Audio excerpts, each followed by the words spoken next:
The Human Optimization Podcast is proudly brought to you by Vicon Supplements, where quality meets sustainability. Vicon's all-natural supplements are handcrafted and sustainably produced in Canada, bringing you products that nourish both your well-being and our planet. Visit ViconSupplements.com today and be a part of a greener, healthier future.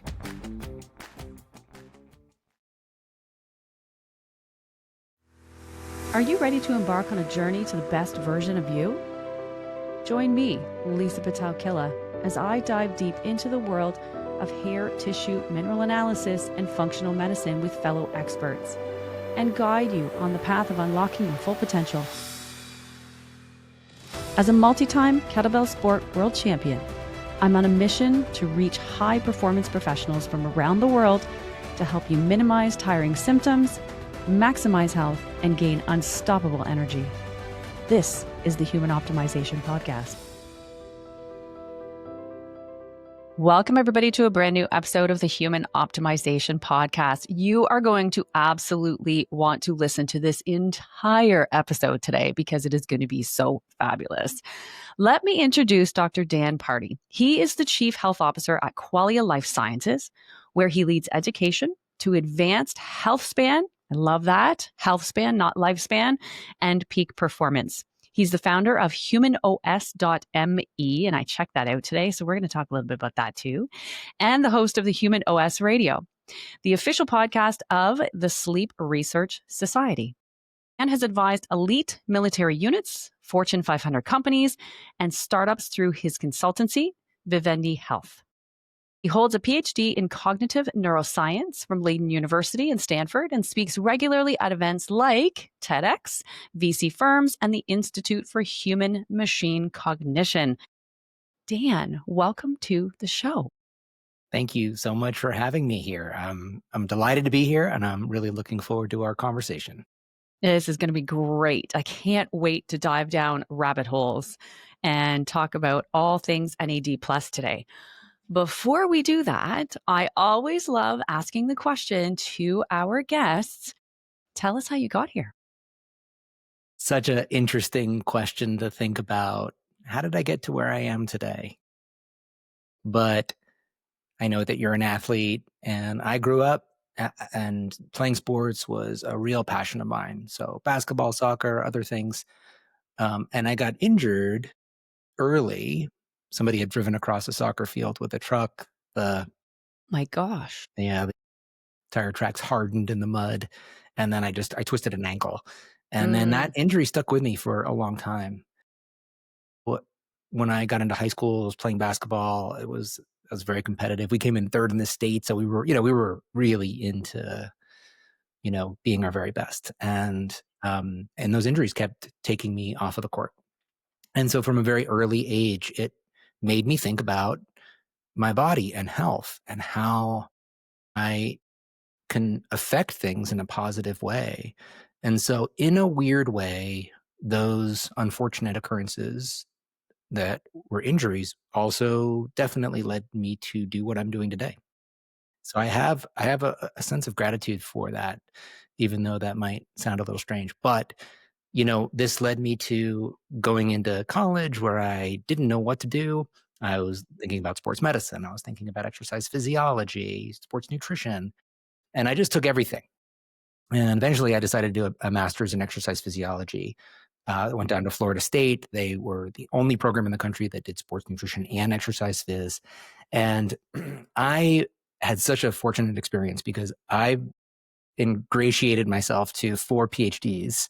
And they would sit in their office, talk about papers, draw graphs and maps on the whiteboard. And they could see how serious my interest was in all of it. And so they invited me to join them. So every day I would spend hours with them talking about it. And they were a hyper-focused group. And it was a very influential moment for me. But I graduated, and then I started to do some work at the Preventative Medicine Research Institute, which is Dean Ornish's institute affiliated with UCSF, we were looking at a multifactorial lifestyle program to affect early stage prostate cancer. So we had fascinating study. We had 180 prostate cancer patients come once a week to a 7-hour intervention. And in that intervention, they broke off into groups and they spoke with their an exercise physiologist about their movement routine. They spoke with a nutritionist about their diet. They would bring a meal for a community dinner. They would do stress management, learning meditation, how to communicate better with their spouse, recognized as a source of friction for many people when they can't communicate, as if they have a hard time communicating. So that was really valuable work.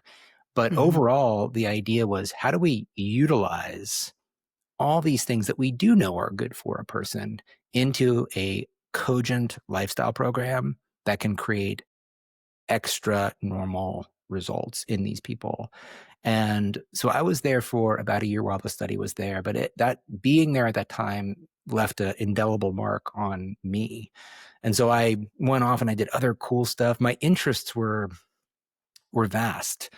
Anything related to the human body and how it works captured my interest, but I didn't quite know what to do. And I ended up doing some work on that later.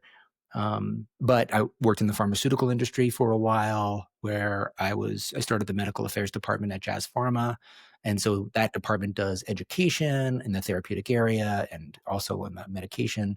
And so that we had a sleep drug working with a rare disorder, narcolepsy. So I got to learn about the neurological condition of narcolepsy and sleep. And my love and passion for sleep started then. And then worked there for about 8 years. And eventually I decided, I've got too many burning questions myself. So I'm going to go do my PhD. Even when I started that, I knew I didn't want to be a sleep researcher, even though I just loved the space. I wanted to go back to something related to a multifactorial lifestyle strategy. So I spoke with my advisors, all wonderful, very supportive people at Leiden in the Netherlands and Stanford. And I took the first 6 months of my PhD and I created my own behavior model. So I dissected all these well-known behavior models, looked about overlapping pieces, and then created my own, presented it at Stanford Medicine X and Health 2.0. And then that became the basis for a company that I started called humanOS. And the model is pretty simple, but in order for people to pick up some good health idea and then sustain it, what can you do to support that type of behavior change and continuation? And so the model is very simple. So it asks 4 questions. Why should I do it? Right? Tell me about why this is interesting. How do I do it? Sometimes that's very easy. Taking a supplement, take 2 in the morning. That's easy. Sometimes it's actually quite complex. You need to develop skills around this so that you can do it, like how to cook or even an exercise routine.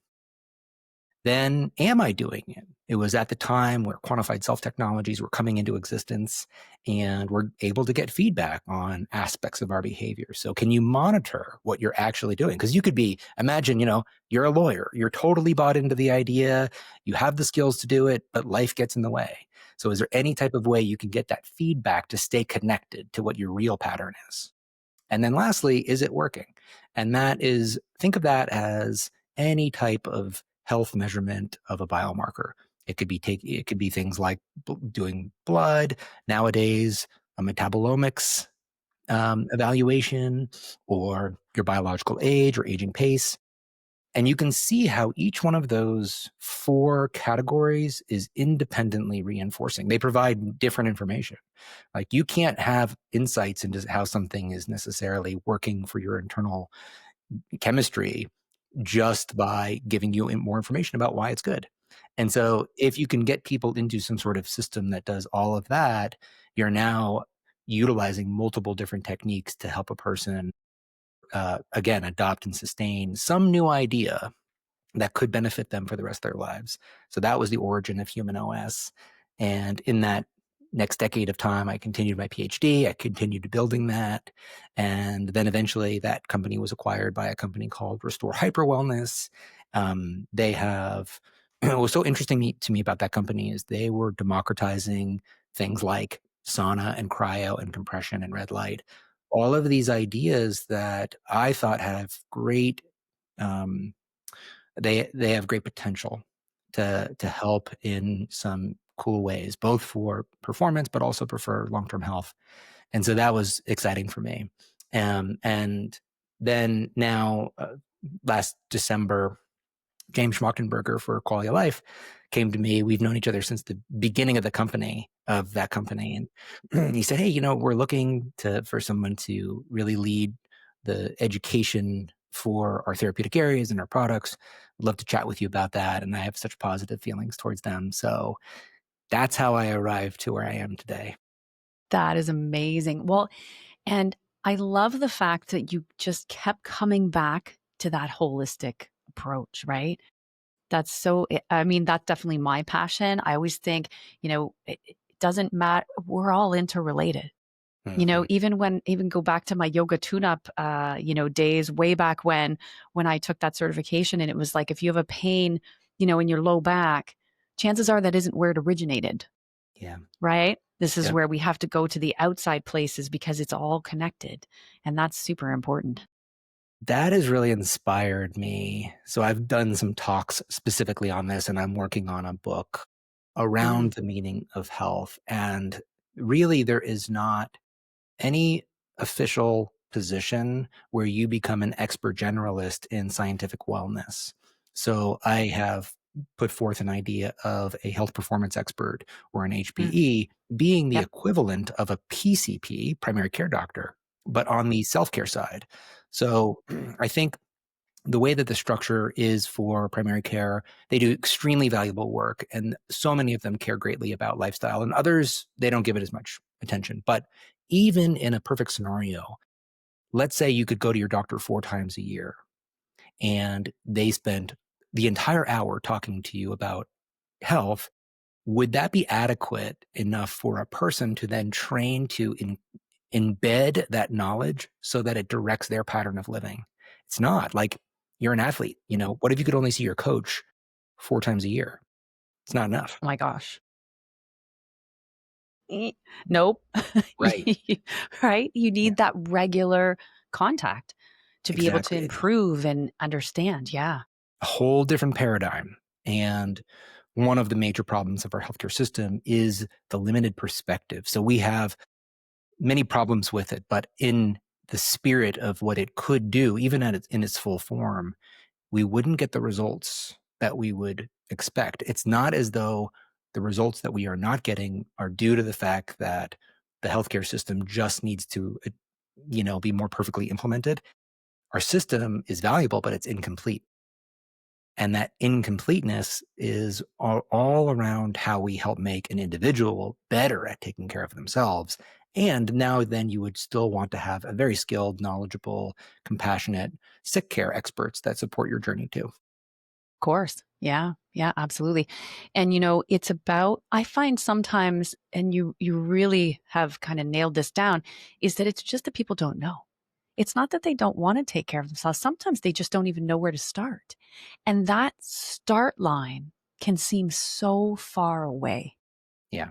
that they just don't even go because they just feel like they're not even going to be able to say, I don't even know where to start it. I'm overwhelmed. I'm just not going to do anything.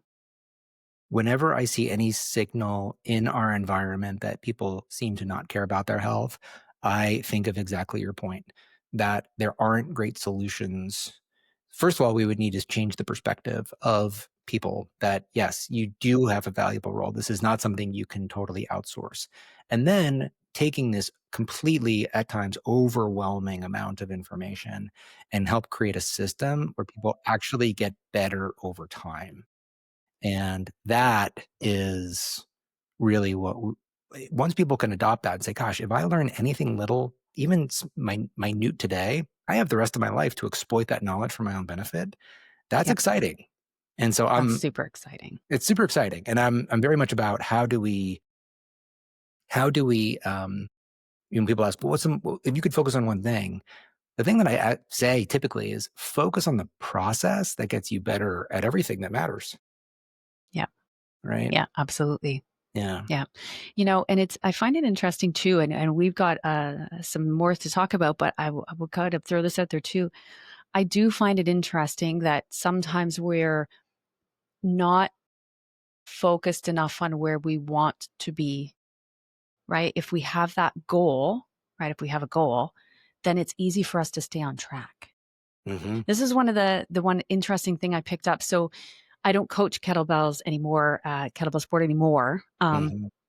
just because of business commitments. But what I realized though is that kettlebell sport, one of the reasons why I fell in love with it is it doesn't matter how tall you are or how much you weigh or anything. It's about technique and Mm-hmm. efficiency to be able to lift the bell the way it should be lifted, right? Mm-hmm.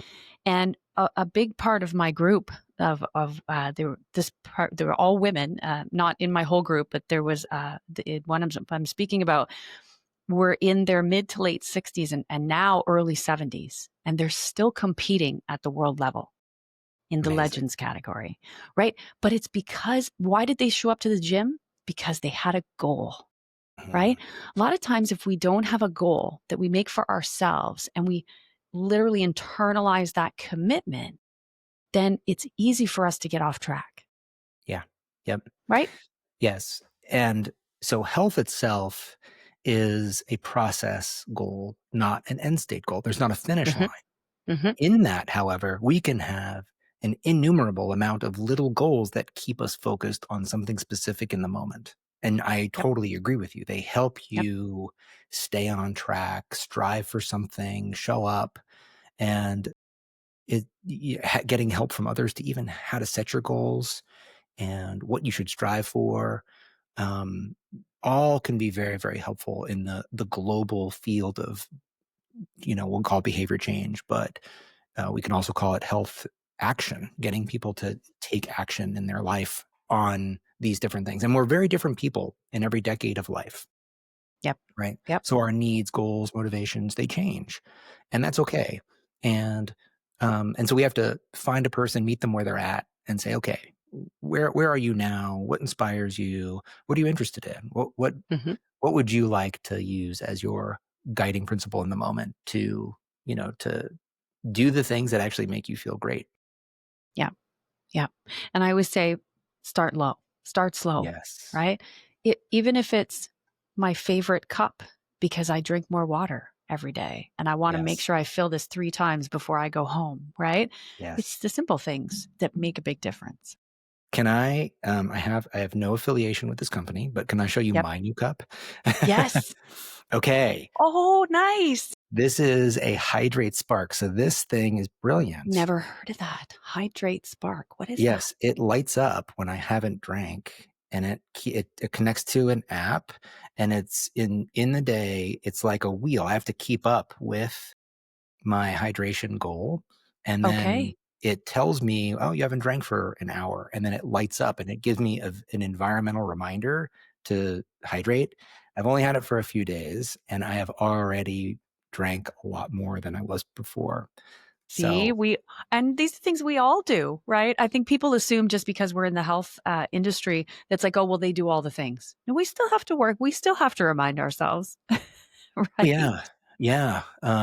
Anybody who positions themselves as some sort of like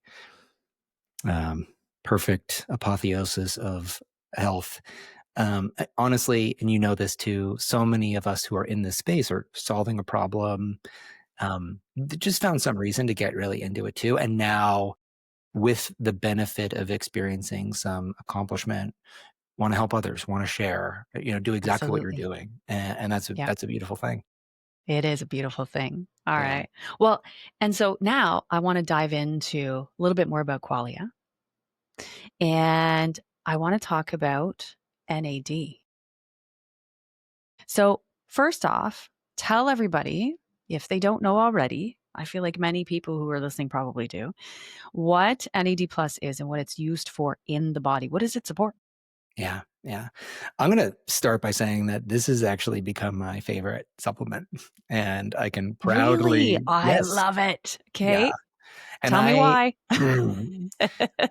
so I'm kind of enamored with supplements because Course. in their best form, you can embed a lot of knowledge and put it into an easy form factor for people to benefit from. So are they a complete solution? No. In the past, people have thought, oh, they're just a crutch. I actually think that they can be the opposite. They can be a catalyst. I So agree. the first thing that a person does if they buy a supplement, they now have made some investment towards a particular goal that they say, okay, this is important to me. Health span, weight loss, whatever it is, weight loss, good mental clarity. And we know that with behavior, you're more likely to have what we call, consistent decisions. So if you're already making strides towards that, the rest of your lifestyle, whatnot, may not be perfect, but you're starting this process in moving in that direction to do other things, to maximize results. So I was gravitating towards the product space because I think it's a beautiful way to not only, like I say, take really good information and help people, but also get them to do all the other things. We are not a type of company that's like, hey, this is the complete solution. We have a very unique approach to things, which I'm proud about. But it's like, let's see what else we can do to maximize your chances of achieving whatever goal you have. So with that in mind, NAD is a really fascinating compound. And the science of it started, I'll just give you a little bit of history, but then we'll talk more about what it is. But right around the turn of this century, there had been some research at MIT looking specifically at this molecule and how it might contribute to the longevity of various animal models, particularly roundworms. So little C. elegans, a research model that is used regularly. We have their complete genome. They don't live very long, so you can test iterations pretty quickly. And, while it doesn't translate perfectly to human biology, much of all forms of life share a lot of commonalities. So it took 3 billion years for cells to maximize their efficiency before really 66% of life on Earth's time was just individual cells optimizing efficiency, enabling them to create multicellular organisms. And with those, every time a new species is created, of course, its biology is oriented for the niche that it lives in, but it doesn't reinvent the wheel, right? It is building off of these cellular advancements that had occurred prior to its, existence. We are no different. And so that's why we have to be careful with translational models, but they are very useful. And so it was at that time that NAD and sirtuins started to be of interest for Lenny Guarente and the MIT and his lab at MIT. And then that led to David Sinclair, who wrote the very popular book Lifespan, looking at NAD and sirtuins, as as highly consequential for how an organism ages.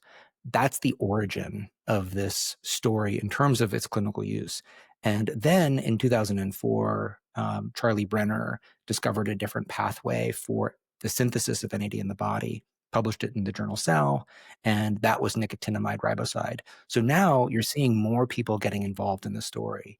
There was enough there where more people started to contribute, analyze, research. And by the 2010s, this had become really one of the first, we'll call it darlings of the geroscience space, a new space unto itself, which was prior to this, the study of aging from a scientific perspective was looked down upon. It was thought that this was a career-ending move if you were a scientist that wanted to study aging. Wow. Because all prior efforts to look into this, while there had been some, were really not met with much success. And so with some early successes, it started to give way to a whole new field. And so we have gerontology, which is looking at the study of older people and the life history of a human. But geroscience is looking specifically at the mechanisms of aging itself to say, hey, can we intervene on these things that we can observe and change the trajectory and the way that we age? And there's two different ideas there. So can we improve health while we're aging? And then the other one is, can we extend lifespan in total? And sometimes lifespan is extended just because early mortality is reduced. And the other idea of longevity extension is, can we make people live longer than we ever thought possible? And all of those are interesting. What I am most interested in, and what the field will proximally address, is more health span, right? Can we extend a higher level of health deeper into our lifespan? And that is what pretty much everybody can say. Even if I don't live longer, I would love to have higher health longer. So that's the Absolutely. context. Yeah. All right. So what's NAD? So it stands for nicotinamide adenine dinucleotide, and it is a universal coenzyme that is in every living cell. In fact, I won't go into this. I've gone into this ad nauseum in other podcasts. It is actually thought to be a prebiotic molecule, meaning that it might have been present prior to life itself that enabled Really? life to occur. Yeah. And so we'll start off with some housekeeping around some of the terminologies. Enzyme, coenzyme, cofactor. An enzyme, think of it as like a machine in a workshop that makes a product. A coenzyme is like a tool that the machine needs to do its job. Okay. Usually an inorganic molecule that's carbon-based, often made of vitamins. And one example is NAD. So this carries electrons like a wrench turning a bolt. Okay. And then a cofactor, it's kind of like a part that the machine needs to run properly. So think of it more like, magnesium, some sort of inorganic molecule. This helps to like stabilize the machine's moving parts. It's a bolt that holds the machine together. So that's the analogy. And we talk about NAD. There's 4 different coenzymes that we care about. I won't complicate this, but each of them are doing interesting, useful roles. I think actually the best way to think of NAD, there's one analogy, I think of it like a battery. And NAD plus is an empty battery. Well, that doesn't sound good. I don't want empty batteries, right? I want full batteries. Well, when you are, let's say, needing to get picked up from the airport, do you want a lot of, let's say, full cabs, or do you want a lot of empty cabs that are available to take you? So in our cytosol, which is the cellular fluid, there is a 700-to-1 ratio of NAD plus to NADH, which is now the full battery. And so it just really depends on where in the cell you are. Depends on, when you're by the mitochondria, you want full batteries because now they're going to take that energy that's been made from food and we're going to make ATP, the real currency of cellular energy. So that is what NAD is doing. And it is involved in every single metabolic process in the body. Now, we're not just talking, when we talk about metabolism, it's not just blood glucose regulation. It is the buildup of every single protein. It is the breakdown of every fuel source. It is a extraordinarily consequential molecule. And if we didn't have NAD, life would stop very quickly. So that is what NAD is in a fundamental level.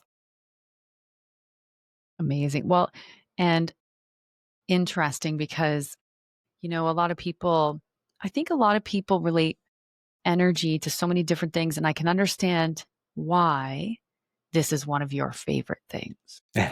Yeah. Right? Yeah. And now let's talk about, you're talking about healthspan, right? Talking about healthy aging over time and how do we reduce, right? How do we support the reduction of aging faster, right? Let's talk about NAD decline over time. What does that look like? Yeah. So like, am I at 50% capacity in my 50s? I'm calculating in my head how low mine's gone now. Yes. Unfortunately, you pretty much nailed it with your estimate of how much NAD we have in our 50s relative to our peak levels. So we have 100 to 500 million molecules of NAD in every cell.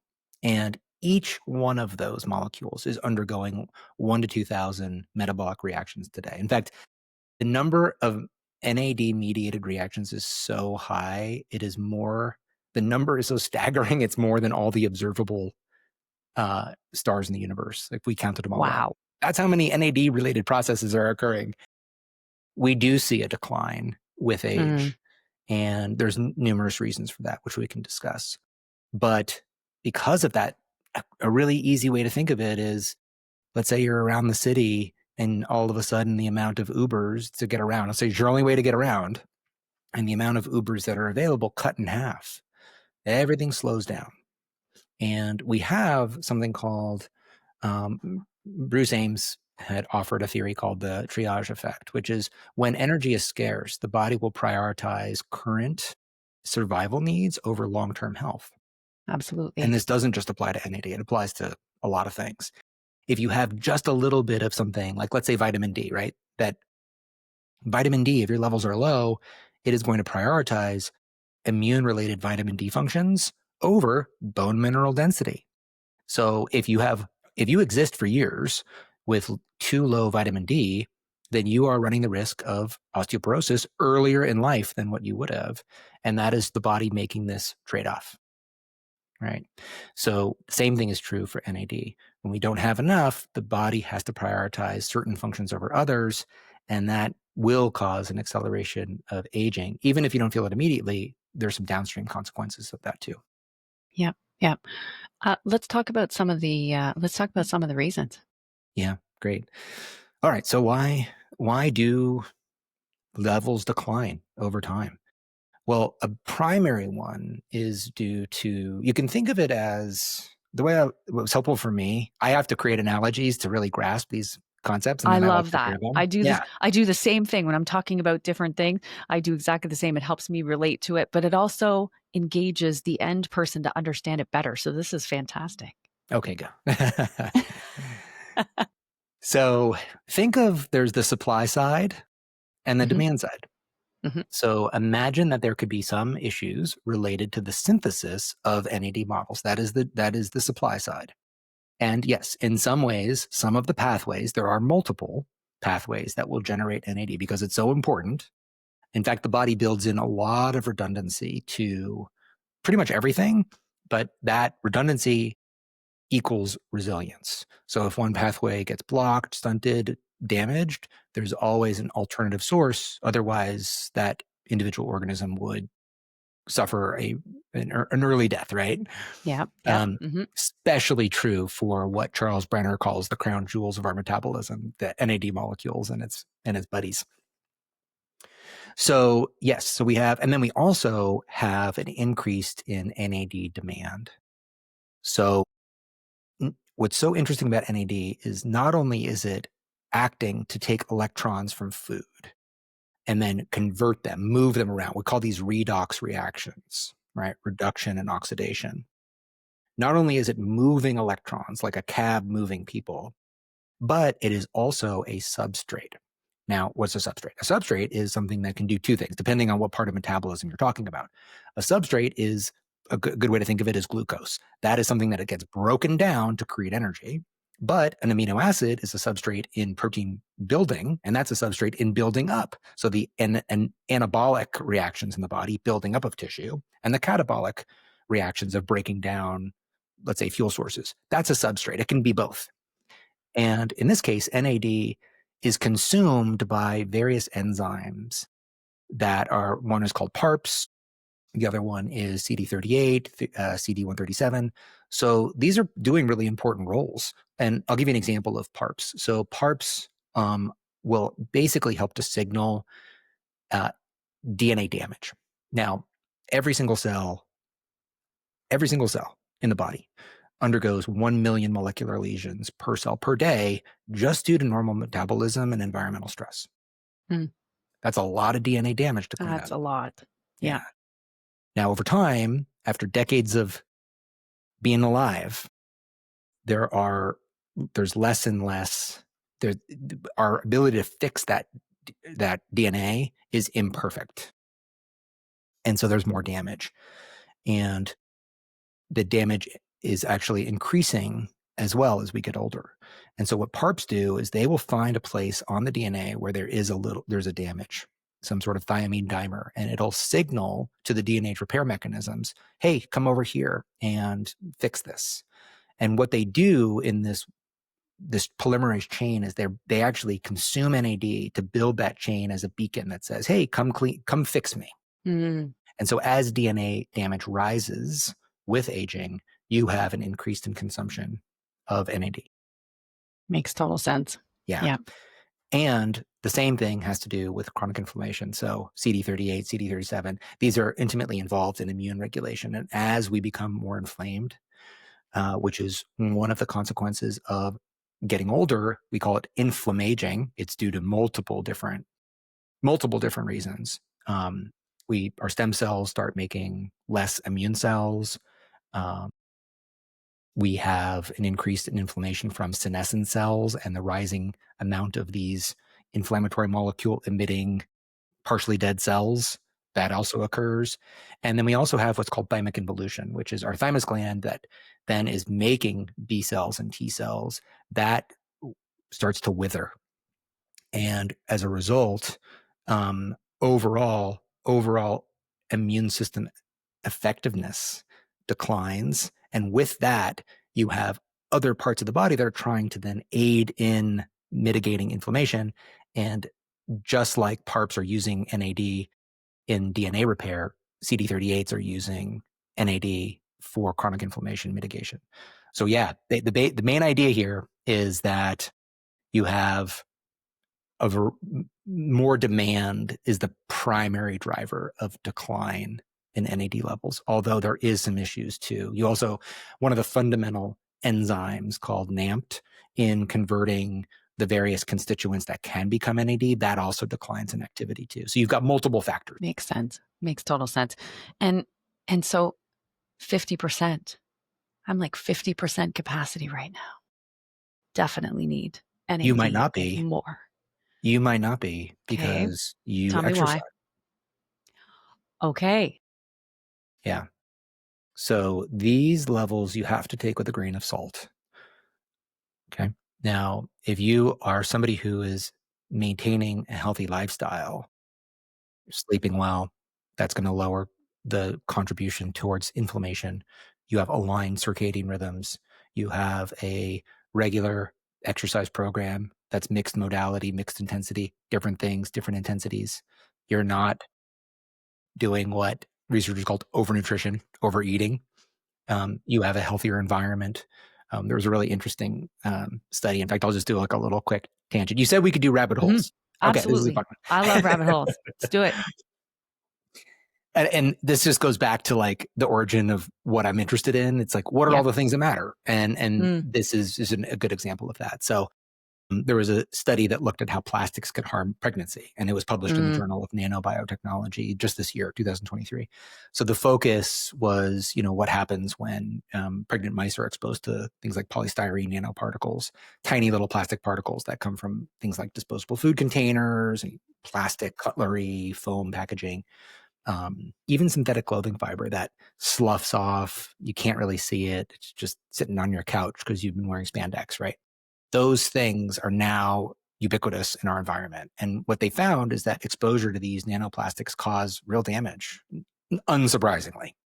So it injured the placenta and it lowered levels of nicotinamide. And that's one of the primary vitamin B3 that then converts into NAD. So what happens when you're not making enough NAD? Your ATP production drops. Oxidative stress goes up. And there were some other, issues too. That's more of a rabbit hole than we need, but more cellular effects.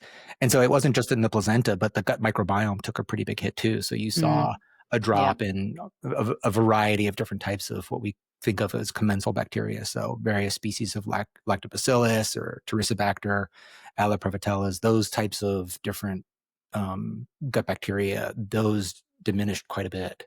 And so this gut shift, may directly link this to the placental damage that they were seeing just from this environmental exposure.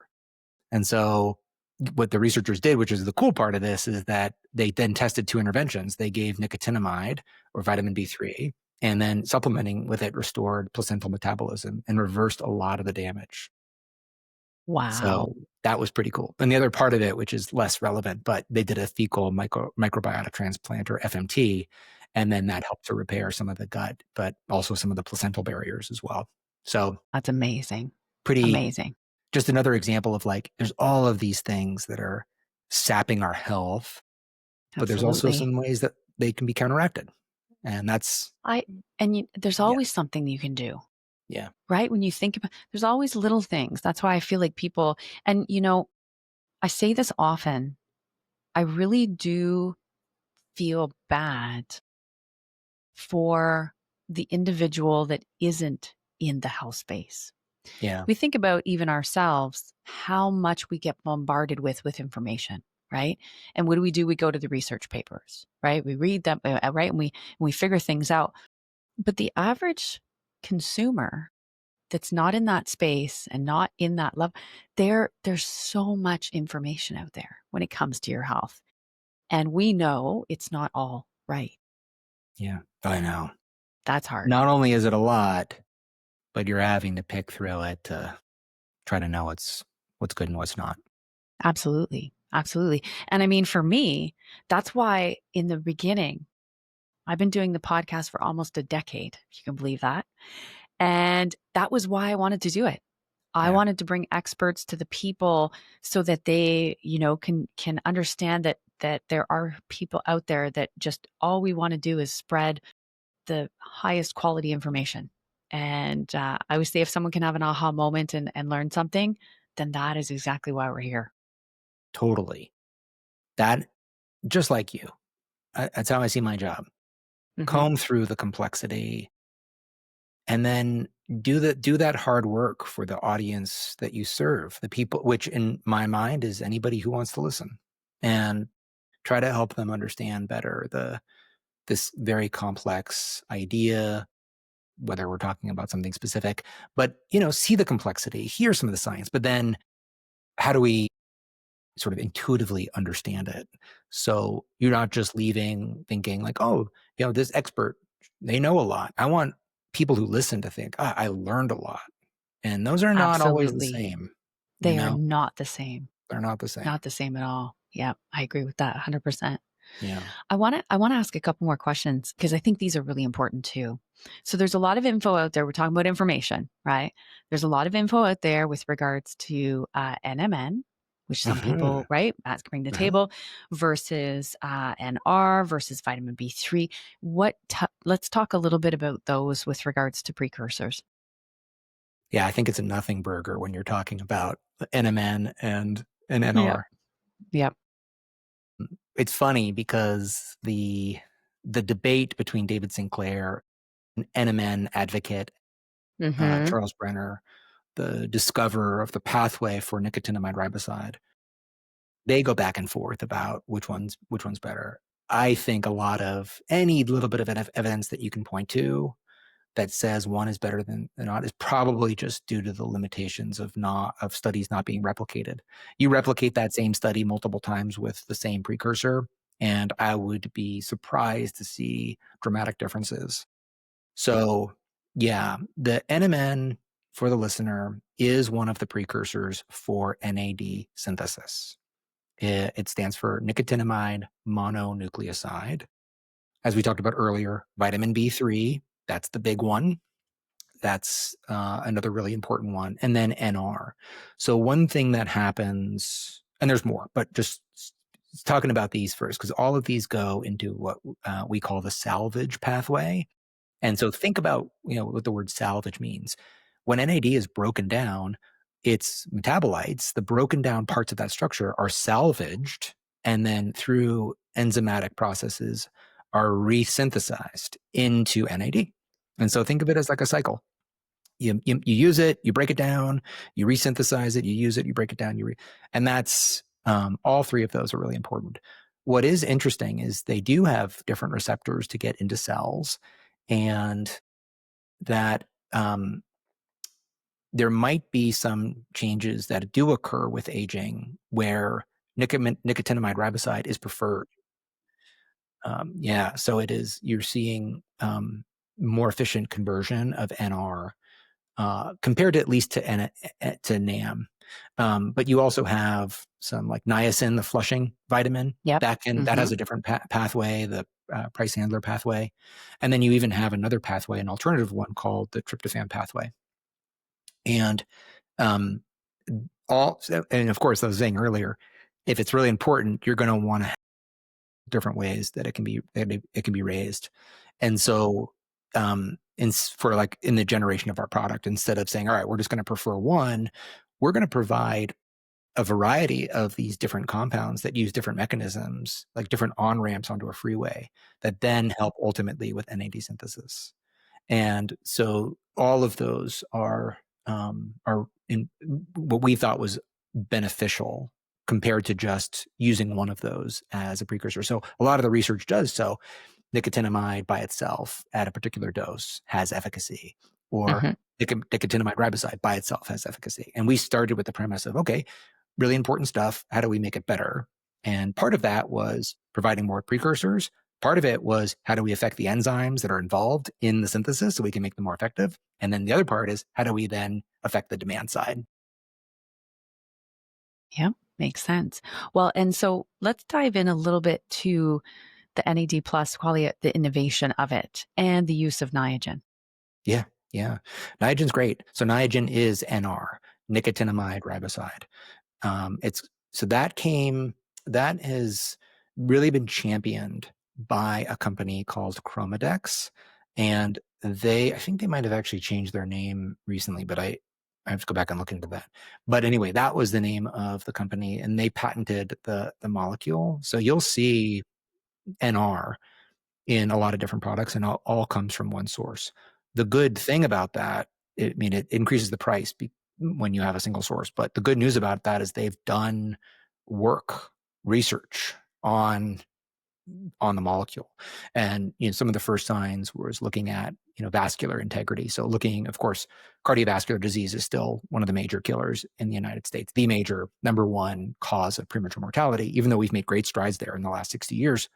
And you see early signs of cardiovascular disease and stress. So you see vessels become more rigid. They have less flexibility to expand, vasodilate, that helps get blood flow to areas that need it. And so that's one of the issues. And as a result, you see what's a test that we call flow mediated dilation. And that is the ability for increased pressure and flow to cause cells to expand and allow the blood flow in. When you get older, there's less of that. And that was one of the first things that they showed, that yes, you actually saw people that started at one place and with a period of usage of NR looked like they were much younger after even a short period of time. So that's good. So interesting. Yeah. I love it when I hear people are aging backwards. Yeah. Right. I love that. That's one of the goals. Yeah, totally.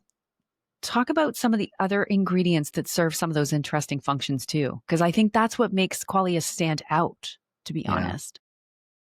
Yes, overall, that's the strategy of the company in the formulations.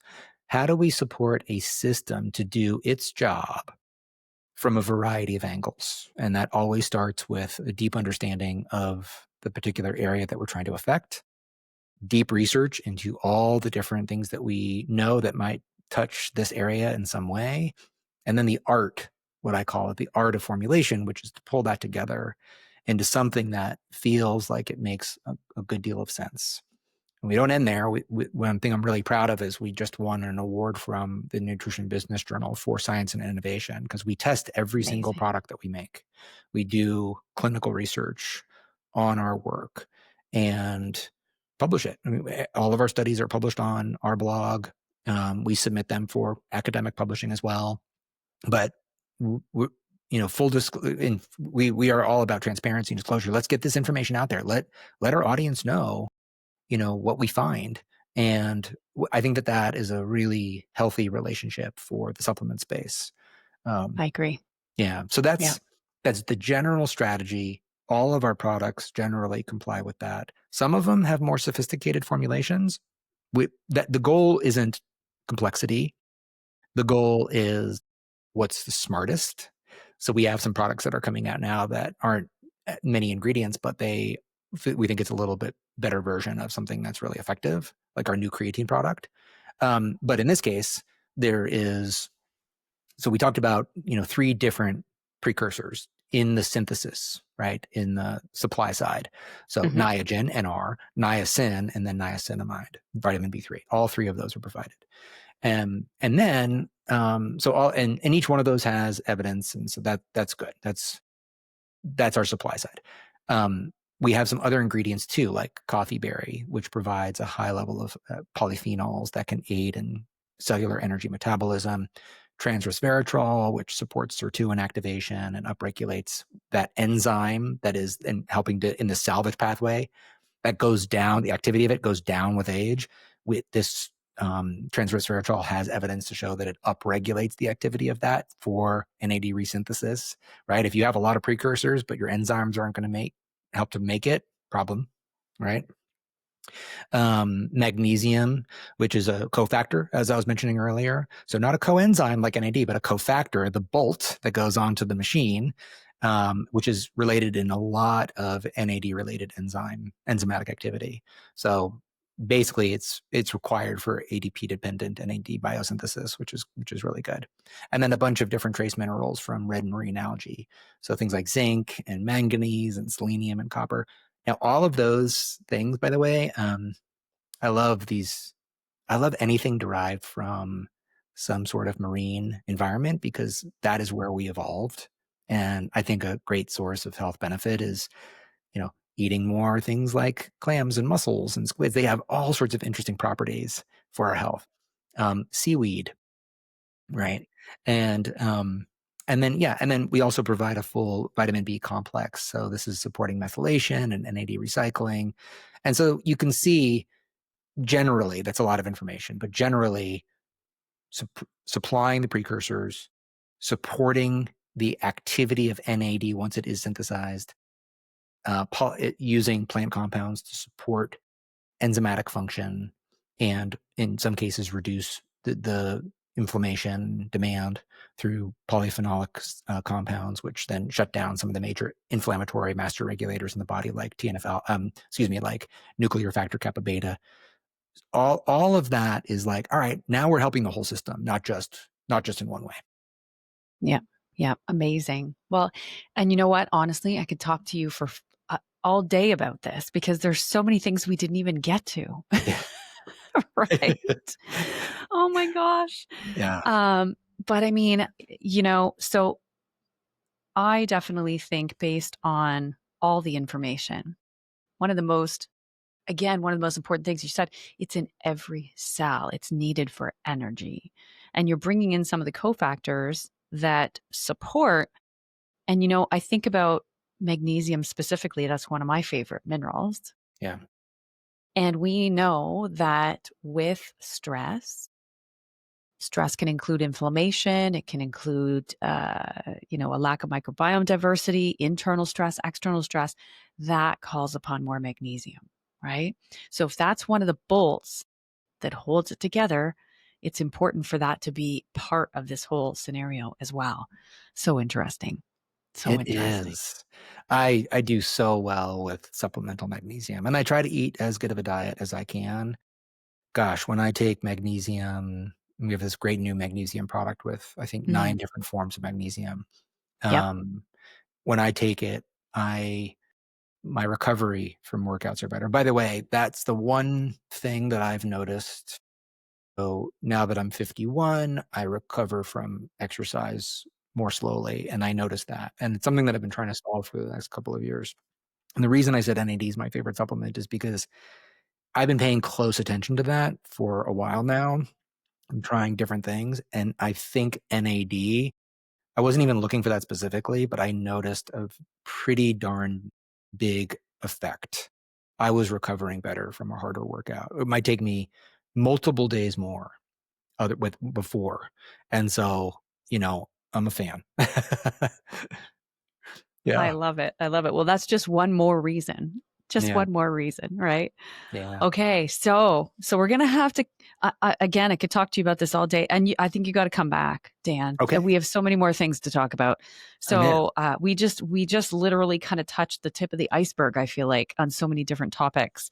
Yeah. And so for everybody watching, first off, thank you for joining us. This was great. Good. This was so great. And I just want to thank everyone for tuning in. If you're watching on YouTube, make sure you subscribe to my channel. If you're listening on your favorite podcast host, we appreciate you. Make sure you give this episode a like, share it with your friends. And lastly, what I want to say is there is a link. So look at the description where you can get 15% off your Qualia order using LPK. So make sure you take advantage of that. Try that NAD. I want to hear how you guys are doing on NAD. I actually have mine on the way. So I'm going to be reporting back about that too. And letting you know. And you know what? The fact that you told me it's going to help me recover from my workouts, I don't even know if I need to try it. I just need to start taking it and just do it. I would honestly love to hear what you think, because, audience, take it with a grain of salt. I work for the company. This is my true experience. I've taken NR before and I liked it. It was good. I noticed this product more, and I'd be curious to see if the same is true for you. Maybe it's absolutely not, but yeah. And being a real serious athlete like you are, I'd be very curious to know if your experience matches mine. Yeah. Well, we'll report back on that on the next show that Dan joins us. So Dan, thanks again for joining us. This was absolutely wonderful. And we really appreciated having you here. Thanks, Lisa. Thanks for having me on. Amazing. And, I'll come back anytime. Sounds great. All right. Well, thanks for joining us, everybody. And I will see you next time. Thanks for joining us today on the Human Optimization Podcast. Episode technical production is by Grace Sylvester and guest booking by Stu Tate. Want to learn more? Visit lisapitel-killah.com for incredible free resources to supercharge your journey to becoming the best version of you. If you enjoyed this podcast, please like and subscribe to the Human Optimization Podcast and follow me on social media at Lisa Pitel-Killah.